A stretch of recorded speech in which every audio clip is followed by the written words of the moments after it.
The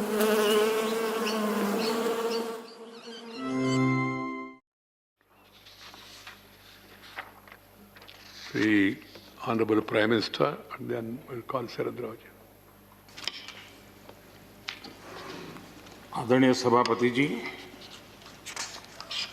आज इस सदन की शोभा बढ़ाने वाले, सदन में जीवंतता लाने वाले और सदन के माध्यम से जनसेवा में रत ऐसे चार हमारे साथी, उनका कार्यकाल पूर्ण होने के कारण नए कार्य की ओर कदम रख रहे हैं। श्रीमान गुलाम नबी आज़ाद जी, श्रीमान शमशेर सिंह जी, मीर मोहम्मद फैयाज जी, नाजिर अहमद जी, मैं आप चारों महानुभावों को इस सदन की शोभा बढ़ाने के लिए, आपके अनुभव का, आपके ज्ञान का सदन को और देश को लाभ देने के लिए और अपने क्षेत्र की समस्याओं का समाधान के लिए आपने जो कुछ भी योगदान किया है, उसके लिए मैं सबसे पहले तो आपका धन्यवाद करता हूं।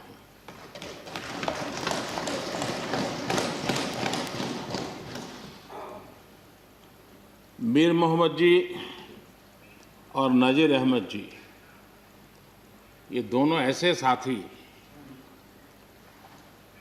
सदन में शायद उनकी तरफ बहुत कम लोगों का ध्यान गया होगा, लेकिन कोई भी सत्र ऐसा नहीं होगा कि जिनके साथ मुझे मेरी चैम्बर में बैठ कर के अलग अलग विषयों पर सुनने का, समझने का मौका न मिला। इवन कश्मीर की भी बारीकियां जब उनके साथ बैठता था, कभी कभी तो वो परिवार के साथ भी आते थे, इतने अनेक पहलू मेरे सामने रखते थे, वो मेरे लिए भी बड़ा एनलाइटनिंग रहता था। तो मैं हमारे इन दोनों साथियों का, जो मेरे साथ व्यक्तिगत रूप से नाता रहा और जो जानकारियां मुझे वो मिलती थी, मैं उसके लिए उनका हृदय से आभार भी व्यक्त करता हूं। और मुझे विश्वास है कि उनका कमिटमेंट और उनकी क्षमता, ये दोनों देश के लिए और विशेष करके जम्मू कश्मीर के लिए काम आएगी।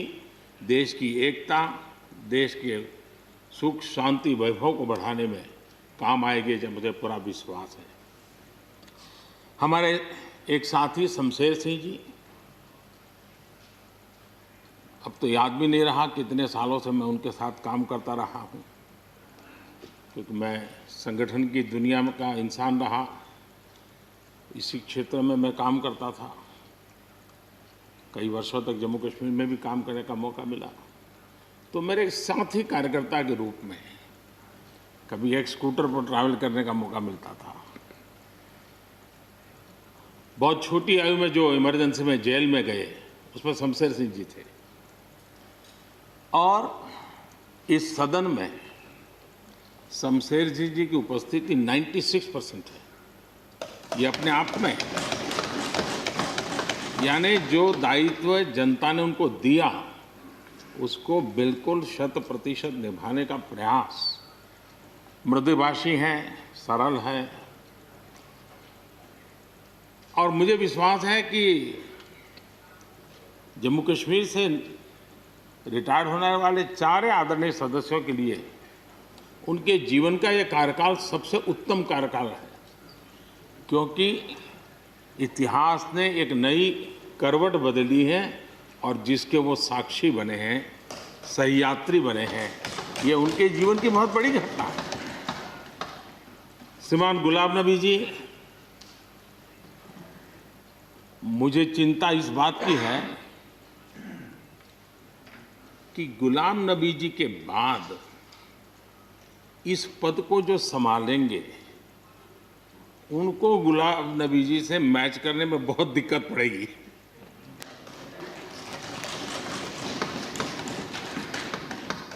क्योंकि गुलाम नबी जी अपने दल की चिंता करते थे, लेकिन देश की और सदन की भी उतनी ही चिंता करते थे। ये छोटी बात नहीं है जी, ये बहुत बड़ी बात है जी। वरना अपोजिशन के लीडर के रूप में अपना दबदबा पैदा करना, ये सब मोह किसी को भी हो सकता है, लेकिन उन्होंने सदन से, मैं शरद पवार जी को भी इसी कैटेगरी में रखता हूं, वे सदन की और देश की चिंता को प्रायोरिटी देने वाले नेताओं में से रहे। गुलाम नबी जी ने बखूबी इस काम को निभाया है। मुझे याद है इस कोरोना काल में मैं एक फ्लोर लीडर्स की मीटिंग कर रहा था, तो उसी दिन गुलाम नबी जी का फोन आया, तो मोदी जी ये तो ठीक है आप करते हैं, लेकिन आप एक काम कीजिए, सभी पार्टी लीडर्स की मीटिंग जरूर बुलाइए। मुझे अच्छा लगा कि उन्होंने पार्टी लीडर्स के साथ, सभी पार्टी अध्यक्षों के साथ बैठने का मुझे सुझाव दिया, और मैंने उस मीटिंग को किया भी, वो गुलाम नबी जी के सुझाव पर किया था। और मुझे कहने में, यानी इस प्रकार का संपर्क, और उसका मूल कारण है कि उनको दोनों तरफ का अनुभव रहा है, सत्ता दल का भी और विपक्ष का। 28 साल कार्यकाल, ये अपने आप में बहुत बड़ी बात होती है जी। बहुत साल पहले की बात है, शायद अटल जी की सरकार होगी, मुझे याद नहीं रहा। मैं यहाँ सदन में किसी काम से आया था, मैं तो तब राजनीति में नहीं था, ये इलेक्टोरल पॉलिटिक्स में नहीं था, मैं संगठन का काम करता था। तो मैं और गुलाम नबी जी ऐसे ही लॉबी में गप्पे मार रहे थे। अब जैसा पत्रकारों का स्वभाव रहता है, बराबर नज़र लगाए बैठे थे कि ये दोनों का मेल कैसे हो सकता है। हम हंसी खुशी से बातें कर रहे थे, तो हम जैसे ही निकले तो पत्रकारों ने घेर लिया। गुलाम नबी जी ने बहुत बढ़िया जवाब दिया था, वो जवाब हम लोगों के लिए बहुत काम आने वाला है। उन्होंने कहा, भाई देखिए, आप लोग हमको अखबारों में या टीवी माध्यमों में या पब्लिक मीटिंग में लड़ते झगड़ के देखते हो, लेकिन सचमुच में इस छत के नीचे हम जैसे एक परिवार का वातावरण कहीं नहीं होता है। इतनी हमारी आत्महत्या होती है, इतने सुख दुख होते हैं। ये जो स्पिरिट है, वो स्पिरिट अपने आप में बहुत बड़ी बात होती है। गुलाम नबी जी का एक शौक शायद बहुत कम लोगों को पता होगा, और कभी उनके साथ बैठोगे तो बताएंगे। हम सरकारी बंगलों में रहते हैं, तो बंगले की दीवारें, अपना सोफा सेट, उसी के आसपास हमारा दिमाग रहता है। लेकिन गुलाम नबी जी ने उस बंगले में जो बगीचा बनाया है, यानी एक प्रकार से कश्मीर की घाटी की याद दिला दे, ऐसा बगीचा बनाया है। और इसका उनको गर्व भी है, वो समय देते हैं, नई नई चीज़ें जोड़ते हैं, और हर बार जब कंपटीशन होती है तो उनका बंगलो नंबर 1 ले आता है। यानी अपने सरकारी जगह को भी कितने प्यार से संभालना, यानी बिल्कुल मन से उन्होंने इसको संभाला है। जब आप मुख्यमंत्री थे, मैं भी एक राज्य का मुख्यमंत्री के नाते काम करता था, हमारी बहुत गहरी निकटता रही उस कालखंड में। शायद ही कोई ऐसी घटना मिल सकती है कि जबकि हम दोनों के बीच में कोई संपर्क सेतु न रहा हो। एक बार गुजरात के यात्री, क्योंकि जम्मू कश्मीर में जाने वाले टूरिस्ट में गुजरात बहुत बड़ा नंबर रहता है, और टेररिस्टों ने पर हमला कर दिया, करीब 8 लोग शायद मारे गए। सबसे पहले गुलाम नबी जी का मुझे फोन आया।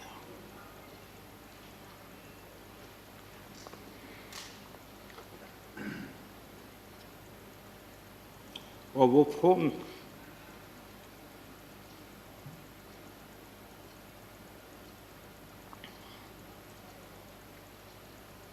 सिर्फ सूचना देने का नहीं था,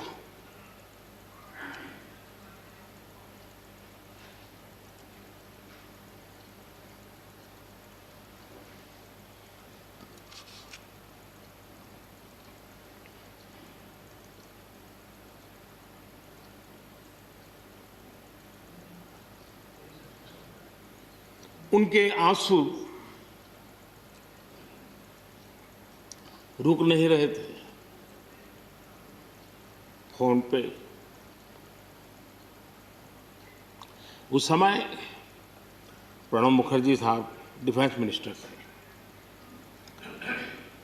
मैंने उनको फ़ोन किया, मैंने कहा साहब अगर फोर्स का हवाई जहाज़ मिल जाए डेड बॉडी को लाने के लिए। रात देर हो गई थी। प्रणब मुखर्जी साहब ने कहा आप चिंता मत कीजिए, मैं करता हूँ व्यवस्था। लेकिन रात में फिर गुलाम नबी जी का फोन आया।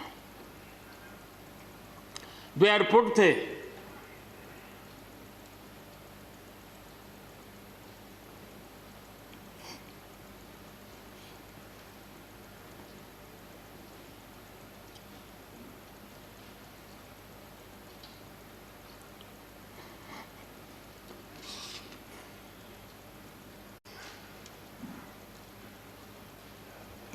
एयरपोर्ट से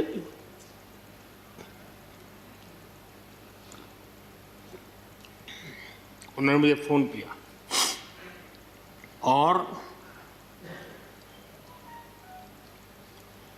जैसे अपने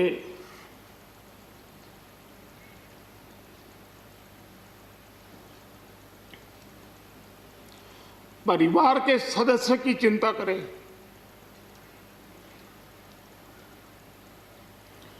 वैसी चिंता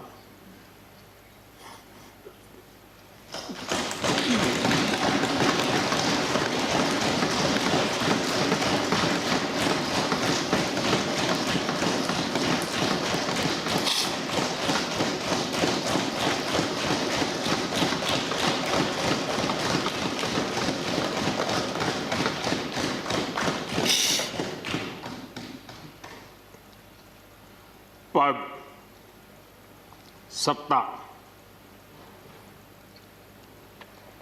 जीवन में आती रहती है, लेकिन उसे कैसे पचाना,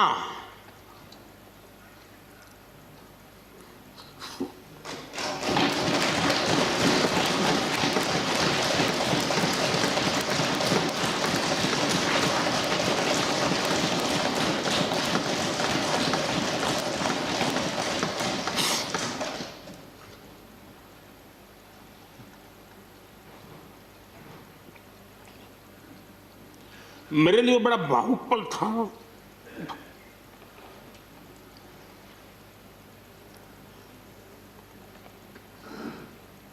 दूसरे दिन सुबह फोन आया कि मोदी जी सब लोग पहुंच गए।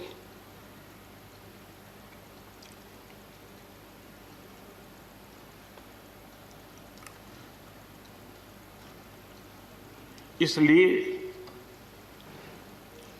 एक मित्र के रूप में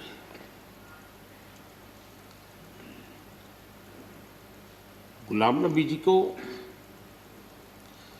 घटना और अनुभव के आधार पर मैं आदर करता हूं।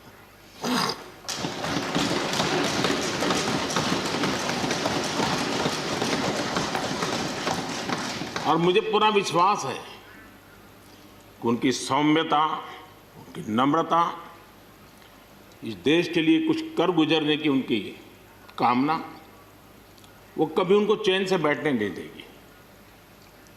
और मुझे विश्वास है कि जो भी दायित्व जहां भी वो संभालेंगे, वे जरूर वैल्यू एडिशन करेंगे, कंट्रीब्यूशन करेंगे और देश उनसे लाभान्वित होगा। ये सब मेरा पक्का विश्वास है। मैं फिर एक बार उनकी सेवाओं के लिए आदरपूर्वक धन्यवाद करता हूं और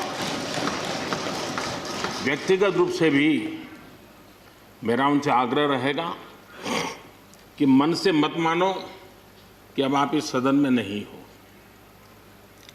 आप के लिए मेरे द्वार हमेशा खुले, इन चारों माननीय सदस्यों के लिए खुले हैं। आपके विचार, आपके सुझाव, क्योंकि देश में सब बहुत जरूरी होता है। ये अनुभव बहुत काम आता है, मुझे मिलता रहेगा, ये अपेक्षा मैं रखता ही रहूँगा। आपको मैं निवृत्त होने नहीं दूंगा। फिर एक बार बहुत शुभकामनाएं, धन्यवाद।